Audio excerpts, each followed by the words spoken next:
everyone, this is Dr. Renuka and you are watching me on my YouTube channel Ask Me Anything Regarding the Eye.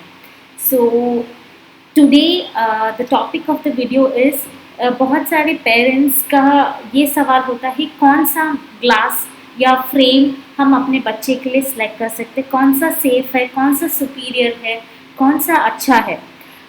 एक बात ध्यान में रख लीजिए, ज़्यादा पैसे वाला फ्रेम या ग्लास आपको बेटर विजन नहीं देता है, ठीक है। सो बेसिक चीज़ें, 3 बेसिक चीज़ें आज मैं बताऊंगी आपको कि कौन सा फ्रेम और कौन से टाइप का ग्लास आपके बच्चे के लिए सेफ है और लॉन्ग रन के लिए आ सकता है। पहली बात, let's talk about the frame. So कोई भी फ्रेम आप सिलेक्ट कर सकते हैं। पॉइंट नंबर 1 ध्यान में रखिए, जो आपके बच्चे की आई सर्कमफ्रेंस मतलब आई की जो एरिया है वो पूरा कवर होना चाहिए। ज़्यादा छोटा फ्रेम या ज़्यादा बड़ा फ्रेम नहीं होना है, आँख को कम्प्लीटली कवर करने वाला फ्रेम लेना है, चाहे वो गोल हो, रेक्टेंगल हो, स्क्वायर हो, पर क्राइटेरिया है कि आँख को पूरी तरह से घेर ले, ठीक है। नेक्स्ट है, फ्रेम के सेंटर में आपके बच्चे का आँख होना है।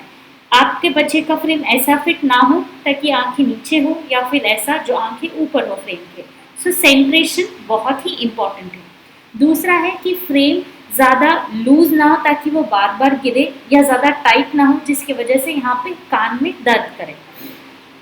सो दूसरा ये है कि कौन से टाइप का ग्लास या ये जो लेंस मटेरियल है, जो ये ग्लास, ये स्पेक्टिकल्स का मटेरियल है, वो कौन सा हम यूज़ कर सकते हैं।